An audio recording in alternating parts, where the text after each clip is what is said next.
20장 4절 또 내가 보좌들을 보니 거기에 앉은 자들이 있어 심판하는 권세를 받았더라. 또 내가 보니 예수의 증거와 하나님의 말씀을 인하여 목배임을 받은 자의 영혼들과 또 짐승과 그의 우상에게 경배하지도 아니하고 이마와 손에 그의 표를 받지도 아니한 여러분 자들이 살아서 그리스도로 더불어 여러분 천년 동안 왕노릇하니 심판하는 보좌들 요한은 보좌들이 있는 것을 보았고 그 보좌에 앉은 자들도 있어서 심판하는 권세를 받았다고 하였습니다. 이 보좌들은 백보자 심판 때의 보좌가 아니라 천년 왕국 통치와 관련된 보좌들입니다. 백보자 심판 때의 보좌라고 보는 이들은 다니엘서 7장 9절 10절의 말씀을 인용하기도 합니다만은 여러분 이 말씀은 분명히 백보자 심판을 가리키는 것도 맞다고 합니다. 백보자 심판 때 성도들이 심판하는 보좌에 앉아있다는 표현은 없습니다. 오히려 본문의 말씀은 다니엘서 7장 22절과 관련이 있습니다. 보게 되면 옛적부터 항상 계신 이가 와서 지극히 높으신 자의 성도를 위하여 신원하셨고 때가 이르매 성도가 나라를 얻었더라. 성도가 나라를 얻었기 때문에 보좌에 앉아서 다스리게 된다. 이 보좌는 왕들이 보좌로서 성도들이 그리스도와 더불어 왕노릇 한다는 개념으로 여러분 쓰인 겁니다. 거기에 앉은 자들, 그러면 그 보좌에 앉은 자들은 누구인가? 이들은 천년 왕국 시대에 왕노릇할 성도들입니다. 여러분 여러 주석들이 이 보좌에 앉은 자들을 순교자들에 국한시키고 있지만 꼭 그렇게 볼 필요는 없습니다. 성경은 총체적으로 신구약의 통일성에 비추어 보아야 합니다. 천년 왕국 시대의 왕노릇할 자들이 순교자들이라는 견해는 성경의 다른 부분을 왜곡시킬 가능성이 있습니다. 물론 순교자들도 포함되겠죠. 구원받은 성도들, 즉 주님의 지상재림 때 그와 함께 올 모든 성도들이 이 보좌에 앉을 것이라고 여러분 생각합니다. 왜냐하면 누가복음 19장 12절 17절을 읽어보세요. 거기 보면 나와요.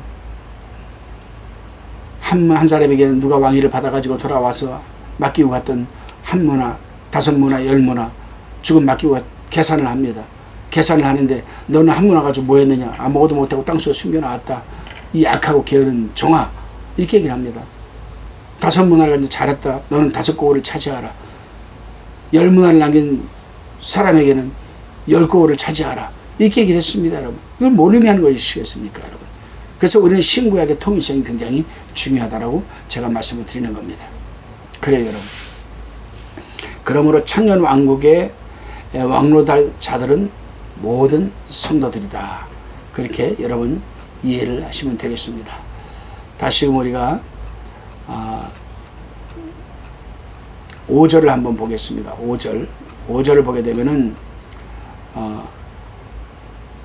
그 나머지 죽은 자들은 그 천년의 체까지 살지 못하더라. 이는 첫째 부활이라. 이렇게 얘기를 합니다. 첫째 부활이라. 환난 시대에 죽은 자가 두 부류의 사람들로 나누어집니다.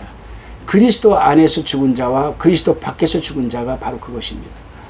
그리스도 안에서 죽은 자들은 그리스도와 더불어 천년 동안 왕노릇할 것이기 때문에 주님의 지상 직전에 살아나게 됩니다. 환난 시대의 전쟁과 기근과 여러 가지 천재지변 재앙으로 죽은 자들은 예수님의 지상재림 때 살지 못하고 천년 동안 무덤에 있게 되죠. 그래서 그 나머지 죽은 자들은 그 천년의 차이까지 살지 못하더라고 한 겁니다. 첫째 부활이라고 했습니다. 성경은 생명의 부활과 심판의 부활로 나누고 있죠. 요한복음 5장 29절에 나와 있습니다. 이를 기이 여기지 말라. 무덤 속에 있는 자가 다 그의 음성을 들을 때가 오나니 선한 일을 행한 자는 생명의 부활로 악한 일을 행한 자는 심판의 부활로 나오리라. 라고 여러분 분명히 요한복음 5장 29절에 기록하고 있습니다. 생명의 부활을 첫째 부활이라고 하고 심판의 부활을 둘째 부활이라고 우리는 합니다. 첫째 부활과 둘째 부활은 시간의 차이라기보다는 질적인 차이이죠. 첫째 부활은 하나님을 믿고 구원 얻은 자들의 부활을 말하고 둘째 부활은 하나님을 믿지 않는 사람들이 백보자 심판 때 심판을 받기 위해서 살아나는 부활을 여러분 말하는 겁니다. 둘째 부활의 불신자들은 한꺼번에 살아나기도 하고 별 문제가 안 되는데 한꺼번에 살아나기 때문에 첫째 부활에 대해서는 그 시기가 다소 논란의 대상이 되기도 합니다. 신약 성도, 구약 성도, 환난 성도, 천년 왕국 성도가 각각 언제 부활하느냐, 이것을 또 문제 삼고 있습니다. 신약 성도는 휴거 때 부활한다. 예수님 믿고 죽은 자들은 주님이 공중으로 오실 때 그 영들을 데리고 와서 육과 결합하여 부활하게 되고 그때 지상에 살아나 있는 몸을 입는다. 환난 성도는 주님이 지상 재림하기 직전에 환난이 끝나갈 때 부활한다고 또 어떤 주석가들은 설명을 합니다. 순교하는 즉시 부활할 가능성도 배제하지도 않습니다. 구약 성도는 휴거 때 부활하느냐 환난 끝에 부활하느냐 논란이 되고 있는데 다니엘서 12장 1절로 3절에 의하면 휴거 때라기보다는 환난 끝에 환난 성도들과 함께 부활할 가능성이 높다라고 또 여러분 저는 생각을 해봅니다. 천년 왕국 주민들은 천년 왕국 시대에 죽은 자들과 천년 왕국이 끝날 때까지 죽지 않고 살아남은 자로 구분할 수 있는데 천년 왕국 때 죽은 자들은 언제 부활하냐 하는 것이 문제인데 백보자 심판 전에 부활할 것으로 보는 것이 여러분 맞습니다. 천년 왕국이 끝날 때까지 죽지 않고 살아있는 사람들은 백보자 심판 때, 즉 죽은 자의 부활이 있을 때 영화로운 몸을 입고 백보자 심판 후 영원 세계에 들어갈 것으로 여러분 보이는 겁니다. 그래서 우리는 여러분 분명히 부활은 있어요. 아까 요한복음 5장 28절에서 29절 말씀했잖아요. 이를 기이 여기지 말라. 무덤 속에 있는 자가 다 그의 음성을 들을 때가 오나니 선한 일을 행한 자는 생명의 부활로 악한 일을 행한 자는 심판의 부활로 나오리라. 누가복음에서는 첫째 부활을 의인들의 부활이라고 하였습니다. 그래요 여러분. 하여튼 저나 여러분이나 우리가 주님이 오실 때까지 잘 신앙을 지키고 보존해야 되겠습니다. 다시금 6절입니다. 이 첫째 부활에 참여하는 자들은 복이 있고 거룩하도다. 둘째 사망이 그들을 다스리는 권세가 없고 도리어 그들이 하나님과 그리스도의 제사장이 되어 천년 동안 그리스도와 더불어 왕노릇 하리로다. 첫째 부활에 참여하는 자의 복을 지금 여러분 말하고 있는 겁니다. 그래요. 우리는 참으로 하나님의 긍휼과 자비하심으로 죄인인 우리를 택하시고 그를 믿음으로 우리를 의롭다 하시고 거룩한 백성으로 삼아주시는 은혜가 정말 우리는 여러분 백골난방입니다. 여러분. 둘째 사망에 대해서 한번 살펴봅시다. 둘째 사망이 첫째 부활에 참여할 자들을 다스릴 권세가 없습니다. 여러분. 둘째 사망은 14절에 설명된 대로 그대로입니다. 여러분. 사망과 음무도 불못에 던지우니 이것은 둘째 사망 곧 불못이라. 이들이 여러분 부활에 참여할 자들을 다스릴 권세가 있습니까? 없지요. 불과 유황으로 타는 불에 타는 이 둘째 사망의 불못은 영영이 죽지 않고 고통받는 장소이기 때문에 죽음보다 더한 곳이죠. 첫째 사망은 육체의 죽음이지만 그 육체는 죽음으로써 고통이 끝나지만 둘째 사망은 부활한 상태에서 죽지 않고 또 죽을 수도 없는 몸으로 영원히 고통받는다는 뜻에서 생명이 아닌 여러분 사망으로 여러분 표현하는 겁니다. 여기 보니까 여러분 7절에 보니까 보면 천년이 참에 사단이 그 옥에서 노여라고 합니다. 천년 왕국이 영원 세계가 아님을 잘 표현해 주고 있는 말이죠. 어떤 사람들은 천년이라는 이 표현이 상징적이다. 상징적. 오랜 기간 동안. 아니에요. 오늘 20장 7절을 보게 되면 계시록 천년이 참에 사단이 그 옥에서 노여라고 분명히 기록하고 있습니다. 이것은 천년왕국이 영원세계가 아님을 잘 표현해주고 있고 증거하고 있는 말씀입니다. 아무리 화려하고 엄청난 문명의 세계를 할지라도 천년 기간은 끝나고 맙니다. 한 문명의 사이클이 200년이라는 통계가 있었는데 신정왕국의 문명은 1000년이나 여러분 지속된다는 사실입니다. 여러분. 그러나 천년왕국의 문명도 끝날 날이 있고 한 문명이 끝날 때마다 심판이 있다는 것은 어쩔 수 없는 여러분 하나님의 작정입니다. 천년왕국의 천년기간은 창세전부터 하나님의 예정과 계획 속에 설계된 것이므로 이 시간의 흐름을 바꿀 수는 없습니다. 천년이 차면은 반드시 왕국시대도 여러분 끝나는 겁니다. 여러분.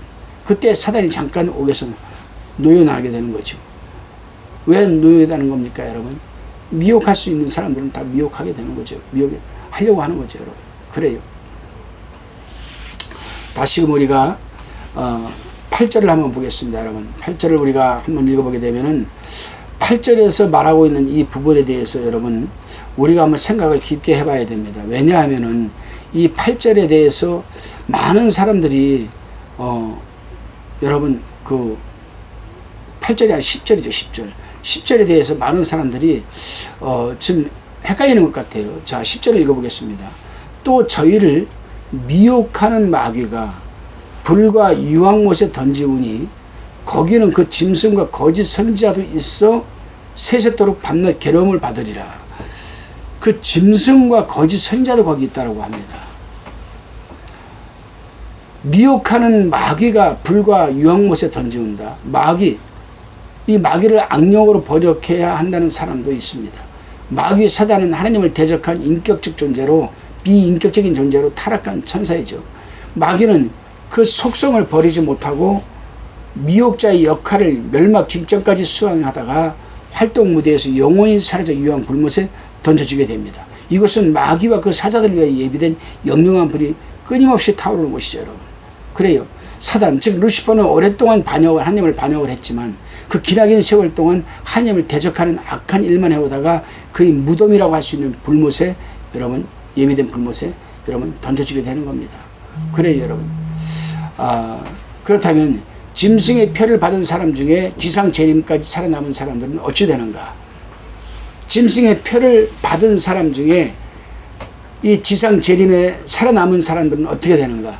만일 주님이 재림하셔서 열국을 심판할 때 그들이 마태복음 25장의 양과 염소 비유에서 왼편에 선 염소에 해당한다면 저주를 받을 자들아 나를 떠나 마귀와 그 사자들을 위하여 예비된 영영한 불에 들어가라 라는 말씀대로 짐승과 거짓 선지자와 마찬가지 산채로 잡혀서 유황불못에 들어갈 것으로 여러분 보입니다.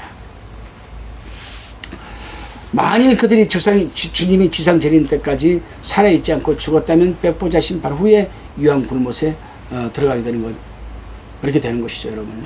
그래요, 여러분.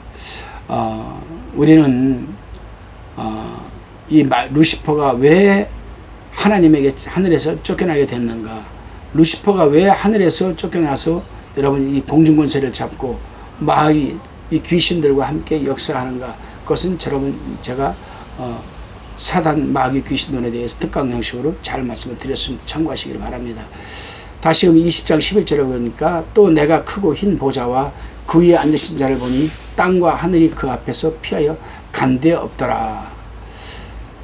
사단의 권세가 하늘에서 내린 불로 소멸되고 마귀가 유황불에 던져지자 갑자기 심판하는 장면이 나타납니다. 땅과 하늘은 온데간데 없고 크고 흰 보좌와 그 위에 앉으신 자가 요한의 시야에 들어왔습니다. 이것은 최후 심판의 장면이죠. 이걸 우리는 백보자 심판이라고 합니다. 다니엘서 7장에서도 심판의 장면이 묘사되어 있습니다. 다니엘서 7장 9절로 10절을 보게 되면은 내가 보았는데 왕자가 놓이고 왕이 앉는 의자 백보자지요.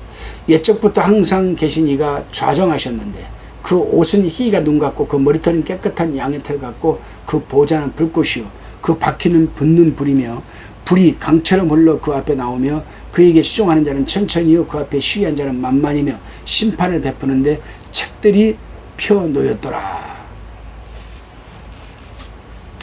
물론 천국의 보좌실은 그 규모가 엄청나게 클 겁니다. 수억의 구원받은 자와 10만 명의 찬양대가 한꺼번에 설 수 있는 엄청난 규모임이 천국 방문자들에서 밝혀졌다고 간증을 저 들어본 적이 있습니다. 어떤 사람이 그러더라고요. 천국에 갔다 왔는데 그 천국에 가니까 그 보좌가 의자들이 있는 게 엄청나게 크고 수억이 구원받은 자와 10만 명의 찬양대가 한꺼번에 찬양을 하는 걸 들었다는 거예요. 받으라는 겁니다. 모르겠습니다. 사실인지 아닌지 모르겠지만 하나님만이 아시는 것이죠.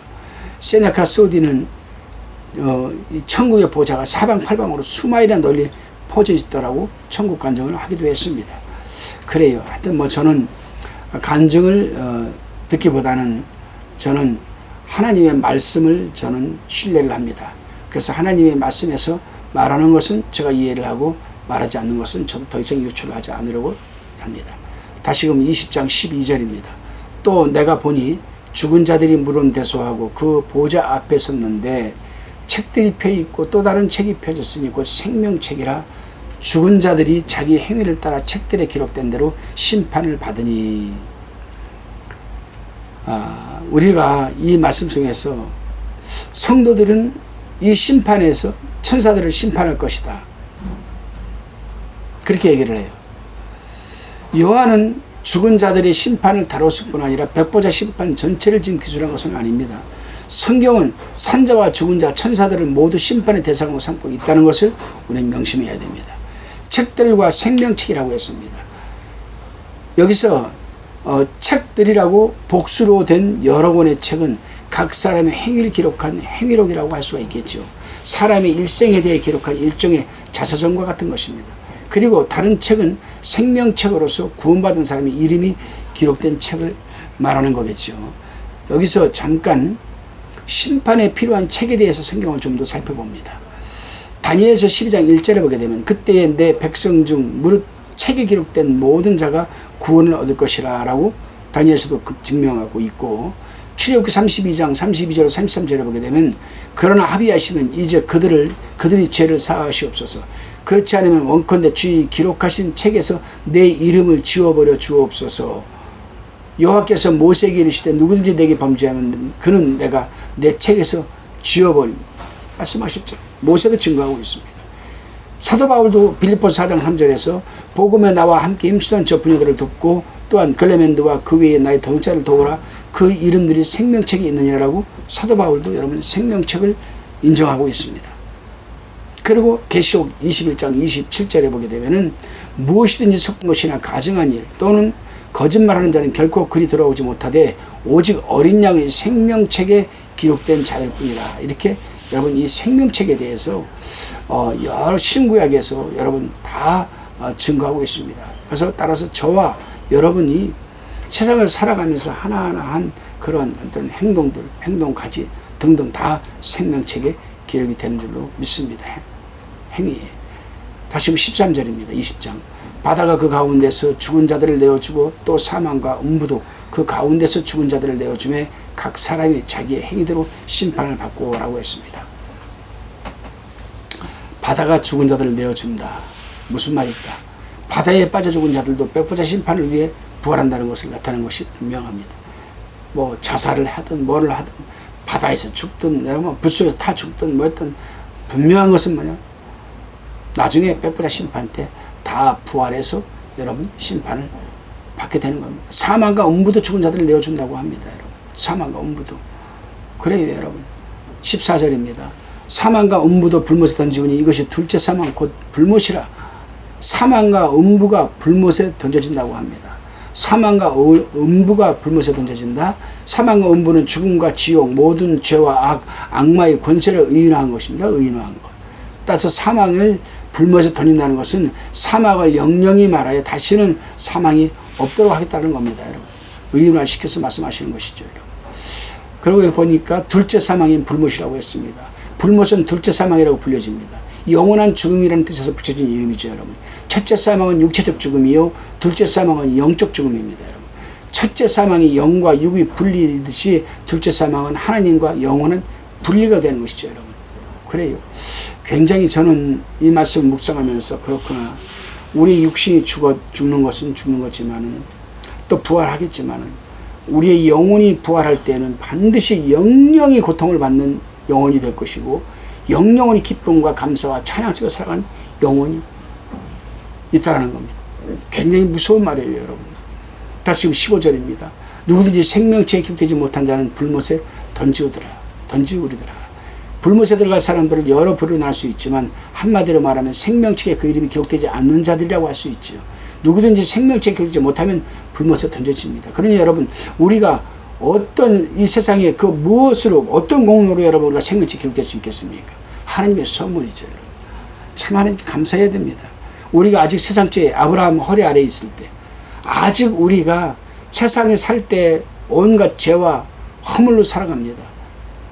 심판받고 정죄받을 수밖에 없지만은 예수 그리스도께 십자가에 풀려 돌아가시고 우리에게 다 이루었다. 예수님께서 우리의 죄를 짊어지신 것을 가신 것을 믿고 고백하고 그분을 나의 구주로 영접하면은 하나님께서 우리를 생명책에 여러분 천국 백성으로 삼아주시면 얼마나 감사합니까 여러분.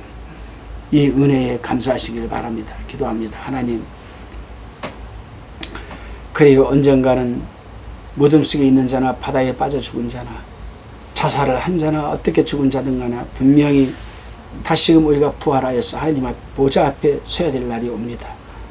우리가 그때에 심판을 받게 될지언데 영영한 불못에 들어가서 영영한 고통을 받을 것인가 아니면 우리가 영영히 하나님과 더불어서 찬양하며 기쁨과 감사와 슬픔도 질병도 없는 곳에서 살아갈 것인가.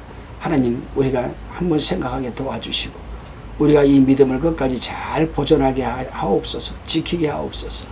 예수님의 이름으로 기도하옵나이다. 아멘. 여기까지 좀 하자. 더 이상 못하겠어. 오바이트나 올라간다. 네, 수고하셨습니다.